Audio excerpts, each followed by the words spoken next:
నమస్కారం, రేషియా టీవీ వార్తలకు స్వాగతం. నా పేరు స్మరత. వార్తల్లో ముందుగా హెడ్లైన్స్.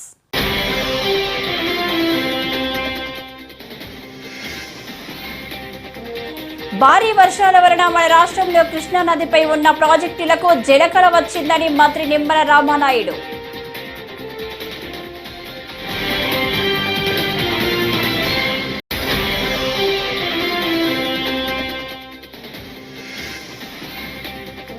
వరద బాధితులను ఆదుకోవడంలో కూటమి ప్రభుత్వం విఫలమైందని మాజీ ఎంపీ మార్గాని భరత్ మండిపాటు.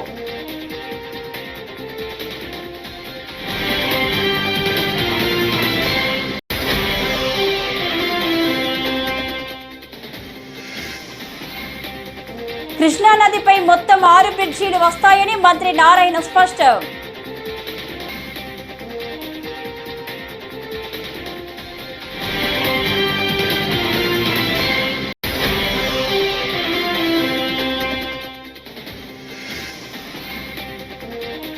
తప్పుడు కథనాలపై మాజీ ఎంపీ ఎంవివి సత్యనారాయణ మండిపాటు.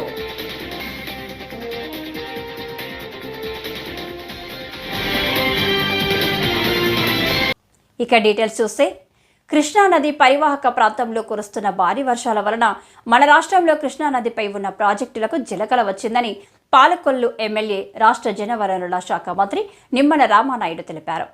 వెలగపూడి సచివాలయంలోని ఆయన ఛాంబర్లో శుక్రవారం ఆయన మీడియాతో మాట్లాడారు. వరద నీటిని సమర్థవంతంగా వినియోగించుకోవాలని సూచించారు. పాత్రికేయ మిత్రులందరికీ కూడా నమస్కారాలు తెలియజేసుకుంటూ, కృష్ణా నది పరివాహక ప్రాంతంలో కురుస్తున్నటువంటి వర్షాలతోటి కృష్ణా నది మీద ఉన్నటువంటి ప్రాజెక్టులన్నీ కూడా జలకళతో ఉండడం చాలా చాలా సంతోషం. ఇప్పటికే ఆ కృష్ణమ్మ తల్లి యొక్క ఆశీర్వాదంతో శ్రీశైలం ప్రాజెక్టు నిండుకుని రేపు రాబోయేటువంటి 2-3 రోజుల్లో నాగార్జున సాగర్ ప్రాజెక్టు కూడా నిండుకోవడం మనందరం కూడా చూస్తాం. అందుకే నాగార్జున సాగర్ కెనాల్స్కి సంబంధించినటువంటి ఆయకట్టు, అదేవిధంగా కృష్ణా డెల్టాకు సంబంధించినటువంటి ఆయకట్టుకు సంబంధించి ఆ ఖరీఫ్కి ముందస్తుగానే నారుమళ్లు సిద్ధం చేసుకునేటువంటి విధంగా ఏదైతే ఈ యొక్క నాగార్జున సాగర్ కెనాల్స్కి, అదేవిధంగా కృష్ణా డెల్టాకు సంబంధించినటువంటి త్రాగునీటికి సంబంధించినటువంటి చెరువుల్లో కూడా పూర్తిగా నీటిని నింపుకునేటువంటి విధంగా అధికారులకు కూడా తగినటువంటి ఆదేశాలు కూడా ఇవ్వడం జరిగిందని చెప్పి మీ ద్వారా కూడా ముందుగా తెలియజేసుకుంటూ, అదేవిధంగా ఏదైతే ఈ యొక్క వరద నీటిని సమర్థవంతంగా వినియోగించుకోవడానికి ఈ నాగార్జున కెనాల్స్ క్రిందున్నటువంటి జలాశయాలు కానీ ఆ చెరువులను కానీ పూర్తిగా నింపుకోవడమే కాకుండా పర్టికులర్గా ఏదైతే రాయలసీమకు సంబంధించి శ్రీశైలం కుడి కాలువ, తెలుగు గంగ, హంద్రీనేవ, గాలేరనగరి, కడప కర్నూలు కెనాల్, ఇంకా పర్టికులర్గా ఏదైతే రిజర్వాయర్స్ వెలిగోడు, గారకొల్లు, బ్రహ్మంగారి మఠం, జీడిపల్లి, గండికోట, చిత్రావతి, మైలవరం వంటి రిజర్వాయర్సు, అదేవిధంగా పెన్నా నది మీద ఉన్నటువంటి సోమశీల, కండలేరు వంటి రిజర్వాయర్స్, ఇట్లా ఏదైతే ఈ యొక్క వరద నీటిని సమర్థవంతంగా ఈ యొక్క జలాశయాల్లోనూ, రిజర్వాయర్స్లోనూ, చెరువుల్లోనూ నింపుకోవడం ద్వారా ఇమ్మీడియట్లీ ప్రస్తుతం ఈ యొక్క సాగునీరు అందించడంతో పాటుగా రాబోయేటువంటి 2-3 నెలలకు కూడా నీరు మరి ఉంచుకునేటువంటి విధంగా ఈ యొక్క జలాశయాలు, ఈ రిజర్వాయర్స్ నింపుకునేటువంటి విధానంలో మరి అధికారులందరూ కూడా శ్రద్ధ పెట్టాలని చెప్పేసి కూడా ఇప్పుడే అందరికీ కూడా ఆదేశాలు ఇవ్వడం జరిగిందని చెప్పి మీ ద్వారా అందరికీ కూడా తెలియజేసుకుంటూ ఉన్నాను. వరద బాధితులను ఆదుకోవడంలో కూటమి ప్రభుత్వం విఫలమైందని మాజీ ఎంపీ వైఎస్ఆర్సీపీ నేత మార్గాని భరత్ మండిపడ్డారు.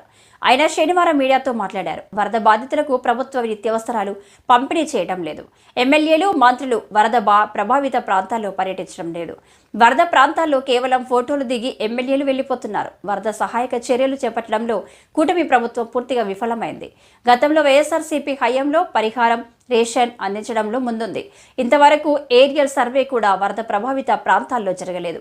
బ్రిడ్జిలంక దగ్గర ఉన్న వరద బాధితులను రాజమండ్రి తీసుకొచ్చి షో చేశారు.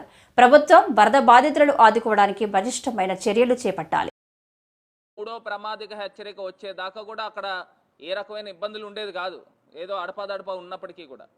కానీ ఇవాళ ఫస్ట్ వార్నింగ్ వచ్చినప్పుడే, ఇక్కడ ధవళేశ్వరం దగ్గర ఫస్ట్ వార్నింగ్ వచ్చినప్పుడే మొత్తం ఆ ప్రాంతానికి కొన్ని గ్రామాలకి రాకపోకలు పూర్తిగా కట్ అయిపోయిన పరిస్థితులు.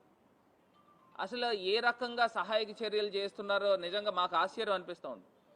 ఒకటి అదృష్టం ఏంటంటే నిన్న ధవళేశ్వరం దగ్గర మొదటి ప్రమాదక హెచ్చరికను కూడా వారు తీసేయడం జరిగింది. మరి దీని తర్వాత వచ్చే పరిణామాలు ఏ రకంగా ఉంటాయి, అంటువ్యాధులు ఏ రకంగా ప్రబలంగా జరుగుతాయి, మరి ఇవన్నిటి గురించి కూడా ప్రభుత్వం తక్షణమే కలెక్టర్లని అధికారులని ఆదేశించి శానిటేషన్కి సంబంధించి కానీ ఎక్కడైతే కొన్ని ప్రాంతాలకి రాకపోకలు కట్టయినాయో ఇవన్నిటిపైన కూడా దృష్టి సారించాల్సిన అవసరం ఉందని కూడా ఈ సందర్భంగా తెలియపరుస్తున్నాను. మరి నాకు ఒకటి అర్థం కానిది ఏంటంటే ప్రతి సోమవారం పోలవరం అన్న చంద్రబాబు నాయుడు గారు మరి సహాయక చర్యలు ఏ రకంగా జరుగుతూ ఉన్నాయి, వరదల్లో చిక్కుకున్న బాధితులు ఏ రకంగా ఉన్నారు అని ఇప్పటిదాకా చాపర్ పైన హెలికాప్టర్ పైన సర్వే చేసిన సందర్భాలు కనబడలా. మరి ఒక్కసారి రాష్ట్ర ప్రజలందరూ కూడా గమనించండి. ఇప్పుడు అక్కడ పోలవరం దగ్గర జనరల్గా జరిగే వర్కులుకే ఈయన సోమవారం పోలవరం అని వెళ్తూ ఉన్నాడు. మరి ఇక్కడ ఇంత ఘటనలు జరుగుతూ ఉన్నాయి. మరి జరుగుతున్నప్పుడు ఈయన ఏ రకంగా కృష్ణా నదిపై మొత్తం 6 బ్రిడ్జీలు వస్తాయని మంత్రి నారాయణ అన్నారు. వెలగపూడి సచివాలయంలో ఆయన విలేకరులతో మాట్లాడారు. నిర్మించబోయే 6 బ్రిడ్జీలు ఐకానిక్ బ్రిడ్జి తరహా ప్లాన్ చేయాలని చంద్రబాబు చెప్పినట్లు మంత్రి పేర్కొన్నారు. అమరావతిలో భూములు కేటాయించబడిన ఆయా సంస్థలు ఇక్కడి ఏర్పాటు చేసేలా ఇప్పటికే సిఆర్డీఏ కమిషనర్ వారితో సంప్రదింపులు జరిపారని, తాను మరోసారి వారితో మాట్లాడతారని చెప్పారు. అయితే అప్పుడు ఏదైతే చెప్పామో దాన్ని గత 5 సంవత్సరాల్లో వైసీపీ ప్రభుత్వం చేయలేదు.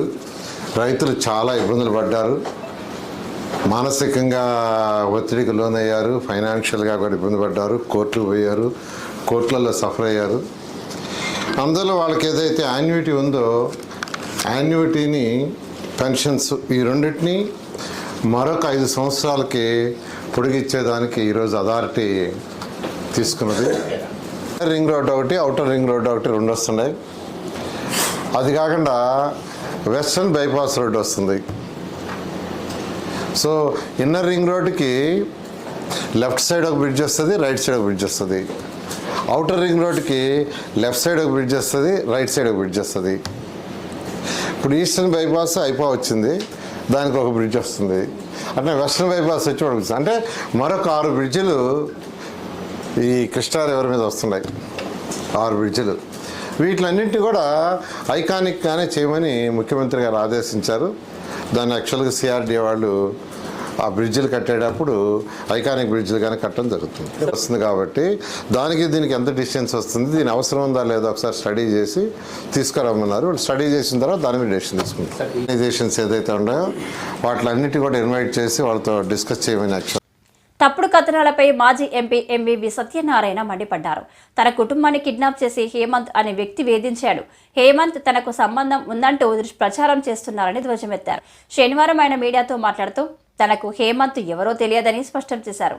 నా కుటుంబాన్ని కిడ్నాప్ చేసిన ఘటనపై మళ్లీ విచారణ జరపాలని కోరుతున్నా. హేమంత్ సంతకం లేని ఒక ఉత్తరాన్ని బయటకు తెచ్చి తప్పుడు ప్రచారం చేస్తున్నారు. హేమంత్కు ఖరీదైన కార్లు, బంగళాలు ఇస్తే అవి ఎక్కడ ఉన్నాయో చూపించాలి. నిరాధార ఆరోపణలతో నన్ను మానసికంగా వేధిస్తున్నారు. నాపై చేసిన ఆరోపణలు నిరూపించాలి అంటూ ఎంవివి సత్యనారాయణ సవాల్ విసిరారు. కేసు పెడితే ఇక్కడ రిజిస్టర్ చేసి నా మీద ఎఫ్ఐఆర్ అదేనండి. కొన్ని సంతకాలు పెట్టించానంటారు, కరెక్ట్. వైట్ పేపర్ సంతకాలు పెట్టించాను. దానికి ఏదో నేను దగ్గరుండి పెట్టించినట్టు ఏదో ఆధారం ఏదో ఉండాలి కదా. ఏముంది? అదే ఏది బెదిరించాను అంటే ఇన్ని సంవత్సరాలు కనపడలేదు. ఇప్పుడు పెట్టించిన సంతకాలు నేను అతనితో 2019 ప్రభుత్వం మారిన తర్వాత అప్పుడు గుర్తొచ్చింది. అంతకుముందు అదే వ్యక్తి డబ్బులు తీసుకుని అతను కావాల్సిన కాంపెన్సేషన్ తీసుకున్నాడు, డబ్బులు సెటిల్మెంట్ చేసుకున్నాడు, కోర్టులో కేసులు విత్డ్రా చేసుకున్నాడు. అతని కోర్టులో నాకు ఏ విధంగా సంబంధం లేని ఎఫిడవిట్లు వేసాడు, అతను కేసులు విత్డ్రా చేసుకున్నాడు. అదే వ్యక్తి. ఆ డీటెయిల్స్ మొత్తం మీకు పంపిస్తాను. ఒకరోజు ఎవరైనా కావాలంటే మొత్తం ఏం జరిగిందో జీబీ గారికి తెలుసు నాకంటే ఎక్కువ. కాబట్టి అతను కేసు పెట్టడం, కేసు విచారణ చేయకుండా నా మీద ఎఫ్ఐఆర్ నమోదు చేయడం కూడా చాలా దారుణమైన పరిస్థితి. దాని మీద కోర్టులో పోరాటం చేస్తా ఉన్నాం. దాని మీద హైకోర్టుకి వెళ్ళాం, సుప్రీంకోర్టు కూడా వెళ్ళాం. కేవలం కక్షతో అతను చేసిన పని తప్ప ఏమీ కాదనే ఉద్దేశం రేపు భవిష్యత్తులో కోర్టుకి వెళ్ళకపోతుంది. అధికారుల మీద కూడా ఎఫ్ఐఆర్ వేసి మిమ్మల్ని ఇబ్బంది పెట్టిన అధికారులు సార్ ఇప్పుడు ఏం జరుగుతుందో ఏం జరగాలనుకుంటుందో అన్నీ మీకు తెలుసు. అధికారులు అనేవాళ్ళు ఇక్కడ నిమిత్త మాత్రులు. ఇక్కడ అధికారులు అనేవాళ్ళు చేతులు ఏమి లేదు, అంతా చేయించేవాళ్ళు వేరు, చేసేవాళ్ళు వేరు. సరే, ఏదైనప్పటికీ కూడా భవిష్యత్తులో ఏం జరుగుతుందనేది కోర్టులు నిర్ణయం చేస్తాయి. కోర్టులు ఎవరు అన్యాయం చేశారు, ఎవరు న్యాయం చేశారు, కోర్టులు పూర్తిగా దానికి వివరణ ఇస్తాయి. సార్, విశాఖలో రియల్ ఎస్టేట్ కి సంబంధించి ఎటువంటి ఆరోపణ ఫస్ట్ ఎంఈవి పేరే బయటకు వస్తుంది. అంటే ఎంఈవి తప్ప ఇక వేరే ఎవరు వ్యాపారం చేయట్లేదా, లేకపోతే ఎందుకు ఎంఈవిని ఎందుకు టార్గెట్ చేస్తారు? నేను విశాఖపట్నంలో 100 అపార్ట్మెంట్లు కట్టానండి. ఏ ఒక్కరు 10 మించి కట్టలేదండి. ఏ వీధిలో చూసినా ఎంఈవి అపార్ట్మెంట్స్ ఉంటాయండి. ఏ రోడ్డుకి వెళ్ళినా నా బిల్డింగ్లు ఉంటాయండి. విశాఖపట్నంలో ఇండస్ట్రీ, బిల్డింగ్ కన్స్ట్రక్షన్ ఇండస్ట్రీ అంటే దానికి ఒక రూపం తీసుకొచ్చి ఈ లెవెల్ తీసుకొచ్చిన వ్యక్తిని నేను. ఎంతోమంది వేల మంది కార్మికులు పోతాను, ఎంతోమందికి ఇల్లులు కట్టించాను. కాబట్టి నేను రాజకీయాల్లో రాకపోయింటే నా మీదకి ఇవాళ రారెవరు. నేను ఎంపీగా ఉన్నాను కాబట్టి ప్రతిపక్షాలు ఆరోపణలు చేయడానికి నేను మనిషిగా కనిపిస్తా ఉన్నాయి పార్టీలో. రాజకీయంగా కూడా నేనే కనిపిస్తాను. రాయదుర్గం పట్టణంలో వినాయక సర్కిల్ వద్ద శనివారం నిరసనలు వ్యక్తం చేసిన సిపిఐ నాయకులు పాలస్తీనాకు సంఘీభావంగా గాజాపై ఇజ్రాయేలు జరుపుతున్న దాడులను ఖండిస్తూ సిపిఐ జిల్లా కార్యదర్శి జాఫర్ ఆధ్వర్యంలో నిరసనలు వ్యక్తం చేయడం జరిగింది. ఇప్పటికే పాలస్తీనా భూభాగం ఆక్రమించాయని పేర్కొన్నారు. అమెరికా సామ్రాజ్యవాదం నశించాలి అంటూ పెద్ద ఎత్తున వ్యతిరేక నినాదాలు చేపట్టారు. జిల్లా కార్యవర్గ సభ్యుడు, నాయకులు పాల్గొన్నారు.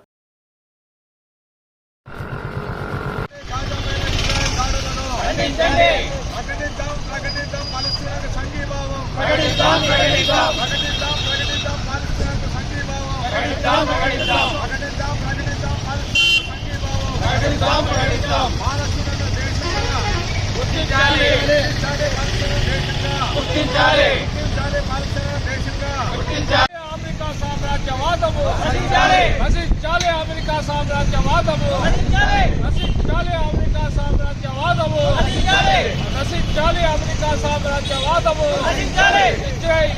దేశవ్యాప్తంగా వామపక్ష పార్టీలు పలస్తీనాకు సంఘీభావం ప్రకటిస్తూ గాజా పైన ఇజ్రాయెల్ దాడులను ఖండిస్తూ ఇవాళ నిరసన కార్యక్రమాన్ని రాయదుర్గం పట్టణంలో ఇక్కడ చేస్తూ ఉన్నాం.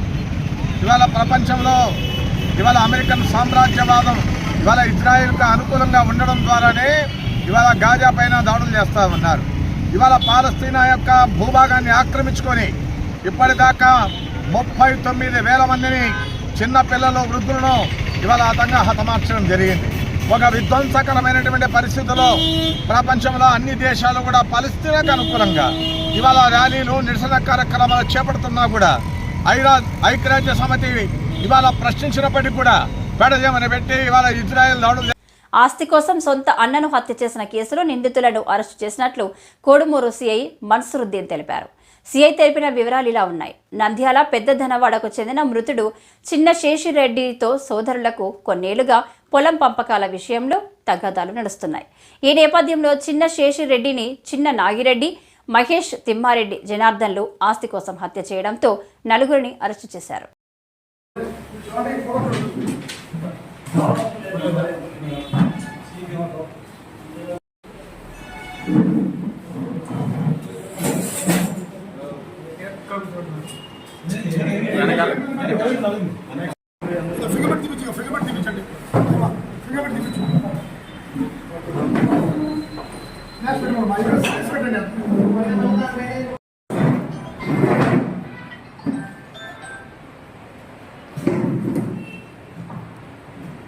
ఎందుకంటే దుర్గడు కొత్తకోట అంటే తెలంగాణ బార్డర్ కాబట్టి, తుంగభద్ర అవతల తెలంగాణ ఉంది కాబట్టి అక్కడ కన్సర్న్ సిఐలకు, ఎస్ఐలకు ఉండే ప్రజలకు తెలియజేస్తే మాకు 12 గంటల ప్రాంతంలో ఆ కోతి యొక్క పేరు శేషారెడ్డిని, అతనిది గల్వాడ అని తెలిసింది. ఇతనికి మా తమ్ముల మధ్యలో 1.10 సెంట్ల 1 ఎకరా 10 సెంట్ల స్థలం మీద గొడవలు నాని గత 3 నెలల ముందు 2 కేసులు రాజుల్లో కట్టడం జరిగిందని సమాచారం పైన వెంటనే వాళ్లకు ఎస్ఐ ద్వారా వాళ్ళ యొక్క కొడుకుని చూపించడం జరిగింది. వాళ్ళ కంప్లైంట్ పైన మర్డర్ కేసు అనే కేసు రిజిస్టర్ చేసి తదుపరి విచారణ మొదలుపెట్టడం జరిగింది. ఈ క్రమంలో ఫోర్సింగ్ టీము, డాగ్ స్క్వాడ్ కూడా ఆ ప్రదేశానికి వచ్చినాయి. ఫర్దర్ ఇన్వెస్టిగేషన్ తీసుకుంటే ఈరోజు ఈ యొక్క హత్య కేసులో పాల్గొన్న నలుగురు ముద్దాలను ఈరోజు అరెస్ట్ చేయడం జరిగింది.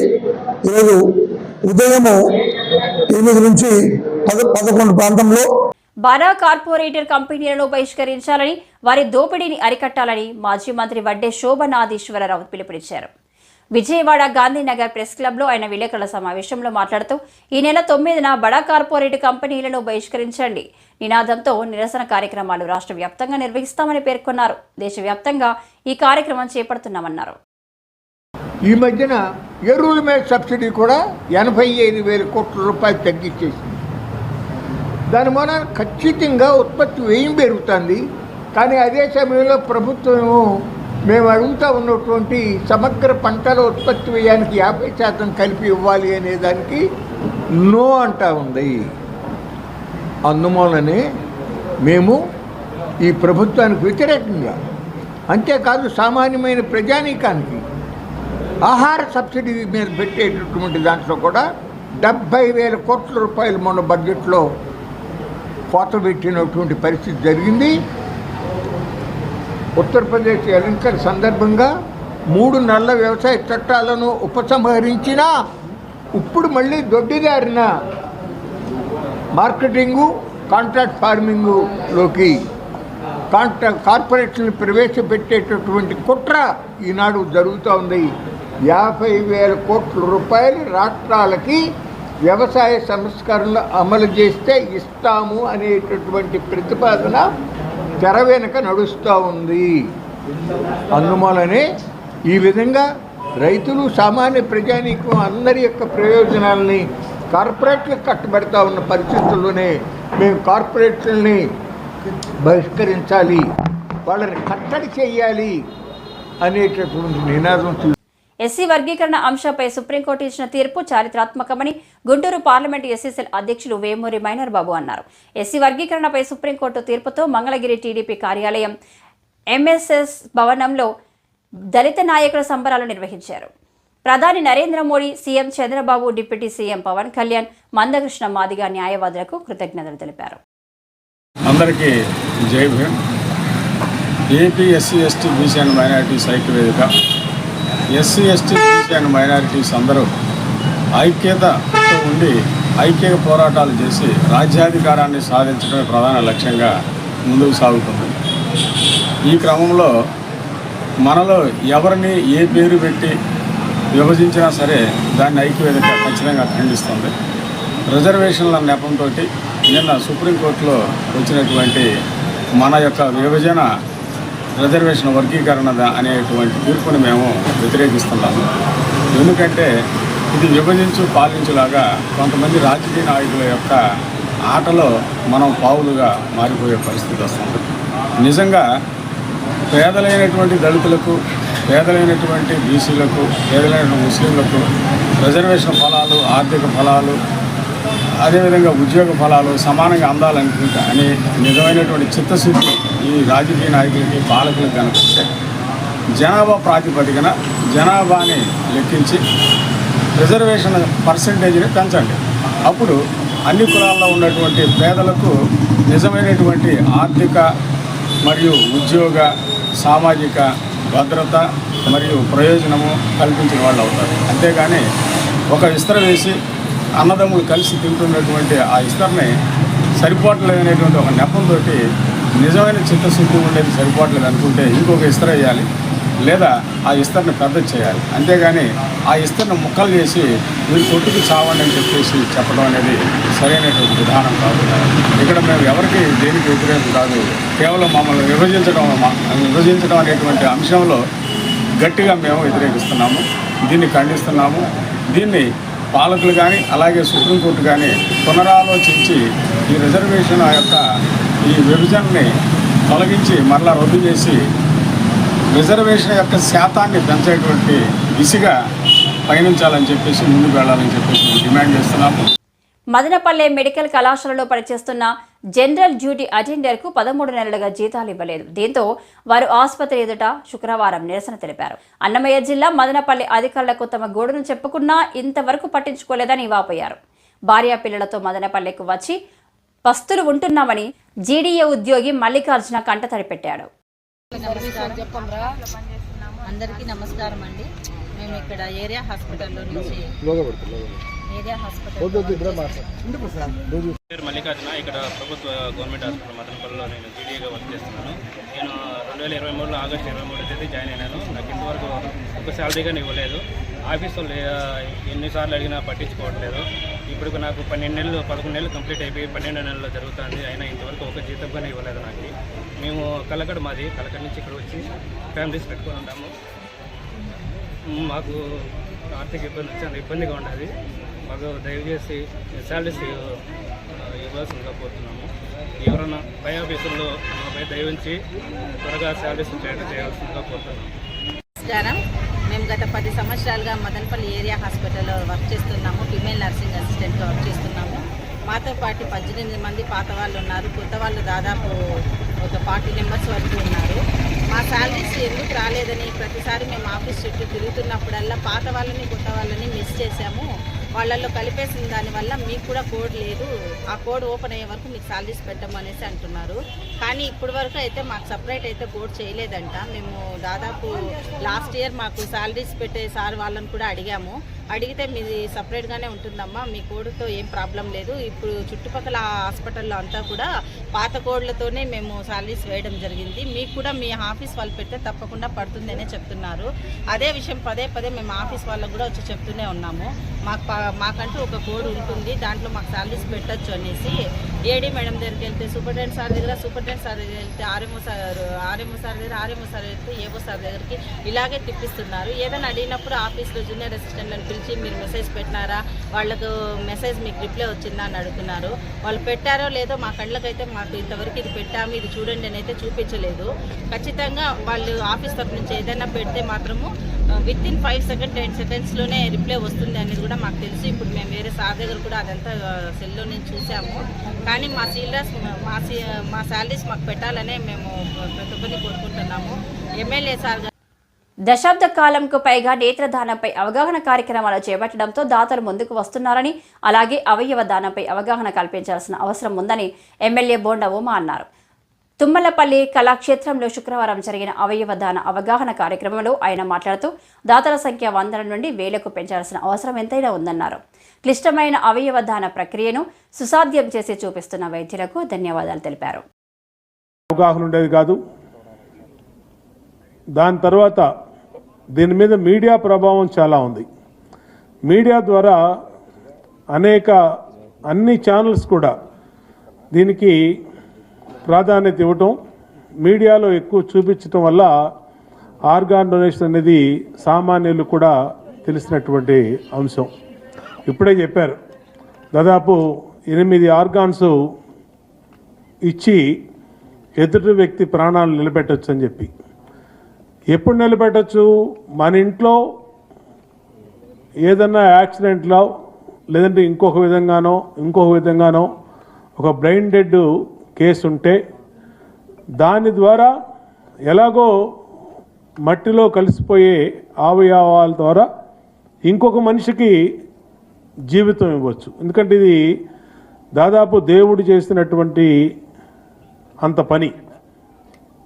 ఒక మనిషికి ప్రాణద్వారం చేయటం అంటే ఆల్మోస్ట్ చనిపోతున్నటువంటి స్టేజిలో ఉన్నటువంటి వ్యక్తి కళ్ళు, గుండె, లివరు, కిడ్నీ, మరి ఇటువంటి లంగ్స్, ఇటువంటి ఆర్గాన్స్ అన్నిటిలో ఎన్ని విలువైన ఎన్ని మ్యాచ్ అవుతాయో చూసి ఇవ్వటం అంటే మామూలు విషయం కాదు. దాన్ని మనం పబ్లిక్లోకి ఎక్కువ తీసుకెళ్లాల్సిన అవసరం ఉంది. ఎందుకంటే చాలామంది ఎన్ని ప్రమాదాలు జరుగుతూ ఉన్నాయి దేశంలో కానీ రాష్ట్రంలో కానీ. మరి ఆ ప్రమాదాలు జరిగినప్పుడు ఎందుకు చనిపోతున్నప్పుడు మరి ఎదుటి వ్యక్తికి ఎంతో ఇంపార్టెంట్ అయినటువంటి ఆర్గాన్స్ని వాళ్ళని కొంచెం అవేర్నెస్ తీసుకొచ్చి మోటివేట్ చేస్తే కొంతవరకు మరి ఆర్గాన్స్ ఖచ్చితంగా ఇవ్వటానికి ఆ కుటుంబాలు ముందుకొస్తాయి. విజయనగరం జిల్లాలో ఎస్సీ/ఎస్టీల సమస్యల పరిష్కారానికి కృషి చేస్తామని జిల్లా కలెక్టర్ బిఆర్ అంబేద్కర్ హామీ ఇచ్చారు. ఎస్సీ కాలనీలకు త్రాగునీరు సరఫరా చేసేందుకు చర్యలు తీసుకుంటామన్నారు. ప్రతి నెల చివరి పనిదినం రోజు సివిల్ రైట్స్ డేగా నిర్వహించాలని అన్నారు. శనివారం కలెక్టరేట్లోని విజిలెన్స్ మానిటరింగ్ కమిటీ సమావేశం నిర్వహించారు. నేను ఆఫీషియల్ మెంబర్స్గా నేషనల్ మెంబర్స్గా నేను రిక్వెస్ట్ చేస్తున్నది ఏంటంటే డిస్ట్రిక్ట్ లెవెల్లో కామన్ ప్రాబ్లమ్స్ ఏంటో ముందు మీరు ఐడెంటిఫై చేయండి. ఏ మేజర్ ఇష్యూతో ఎస్సీ ఎస్టీలు ఇబ్బంది పడుతున్నారు జిల్లాలో అన్న విషయాన్ని మీరు ఐడెంటిఫై చేసి అది చర్చించండి. ఎందుకంటే ఇటువంటి మీటింగ్లు వేదిక ఎందుకు అవ్వాలంటే అది లార్జ్ స్కేల్లో బెనిఫిట్ అయ్యే విధంగా ఉండాలి. సీరియస్ ఇష్యూ ఏదైనా 1-2 స్పెసిఫిక్ కేసులు చెప్తే అది వేరే విషయం. కానీ మనం ఒక కేసు 2 కేసుల గురించి మాట్లాడడానికి ఇంత మీటింగ్ అవసరం లేదు. ఏ విధంగా మనం ఆ కమ్యూనిటీస్ ఎస్సీ ఎస్టీకి బెనిఫిట్ చేయొచ్చో ఇక్కడ మాట్లాడుకుని డిసైడ్ చేసుకుంటే దానివల్ల ఉపయోగం ఉంటుంది. అదొకటి. అలాగే కేసు రిజిస్ట్రేషన్ విషయంలో కూడా నేను పోలీస్ డిపార్ట్మెంట్ వారిని, రెవెన్యూ వాళ్ళని కూడా వాళ్ళ ఇన్వెస్టిగేషన్ కూడా కాస్త ప్రాపర్గా స్పీడ్గా చేయమని చెప్పాల్సిన స్టాఫ్ సార్. రెండోది ఈ సర్టిఫికేట్ ఇష్యూలో కానీ రెవెన్యూ డిపార్ట్మెంట్ దగ్గర ఎటువంటి ల్యాబ్స్ ఉండడానికి వీల్లేదు.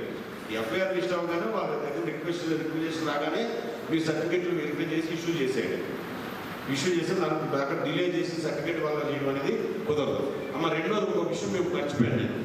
ఎవిడెన్స్ వచ్చిన వాళ్ళకి మనం ట్రాన్స్పోర్టేషన్ ఇది ఇస్తాము. అది ఏ నెల వరకు ఇచ్చామో మీకు ఏమైనా ఐడియా ఉందా? అంటేనే మనం వాళ్ళకి నిజంగా న్యాయం చేయగలిగిన వాళ్ళు అవుతాము. తీసుకుంటాను సార్. ఇంతకుముందు ఎప్పుడైనా ఇచ్చున్నారా, ఇస్తే ఎలా ఇచ్చున్నారు అనేది తీసుకుంటాను. ఇచ్చారనేది నేను చెప్తాను. ఇప్పుడు వరకు ఇచ్చారని చెప్పండి. కలెక్టర్ కూడా రికార్డు ఇస్తాను. మనం వాళ్ళ కాంపన్సేషన్ ఎలా పే చేస్తామో ఎవిడెన్స్ తీసుకొచ్చే వాళ్ళు కూడా మనం టీఐడీఎల్ ఇస్తేనే వాళ్ళు రాగలుగుతారు. అది రాదు, వాళ్ళు ఇంట్రెస్ట్ చూపరు. అప్పుడు కేసులు ఇంట్రెస్ట్ అవ్వదు. సో అదొకటి ఇమ్మీడియట్గా మనం సీరియస్ తీసుకోవాల్సిన విషయం అది. సో ఇవన్నీ మనం ఇక్కడ కలెక్టర్ వెరిఫై చేస్తామో చూడండి. రెండోది మేజర్గా ఏంటంటే ఆర్డీఓస్ మీ తహసీల్దార్స్ ఇన్స్ట్రక్షన్స్ అవ్వండి. ప్రతి నెల లాస్ట్ వర్కింగ్ డే అయితే 30th 31st మనం మండల లెవెల్లో సివిల్ రైట్స్ డే మనం జరపాలి. అదొకటి కంపల్సరీగా జరిగే విధంగా మీరు ఇన్స్ట్రక్షన్స్ ఇవ్వండి. మన దగ్గర కూడా ఒకసారి ఇన్స్ట్రక్షన్స్ పంపించిన కలెక్టరేట్ నుండి అది every month last working day జరగాలి. అది జరిగితే ఏంటంటే కొంత ఫీల్డ్ లెవెల్లో ఈ కేసులు రిజిస్ట్రేషన్ అవ్వడం అనేది కొంత తగ్గిద్దండి. ఆ విధంగా కూడా చేయడానికి ప్లాన్ చేసుకోండి. నెక్స్ట్ మీటింగ్ మాత్రం డీటెయిల్గా కేసు వారీగా నేను రివ్యూ చేస్తాను. దానికి పోలీస్ డిపార్ట్మెంట్ వారు, రెవెన్యూ డిపార్ట్మెంట్ వారు, పీపీ గారు ఇప్పుడు ప్రిపేర్ అయ్యి ఉంటే కేసు వారికి రివ్యూ చేసుకుని మనం ఎంత దీన్ని ఉపయోగపడే విధంగా చేయగలుగుతామో ఆ విధంగా ఉపయోగపడే విధంగా చేద్దాం. Okay, thank you very much. ఈ వార్తలు ఇంతటితో సమాప్తం. నమస్కారం.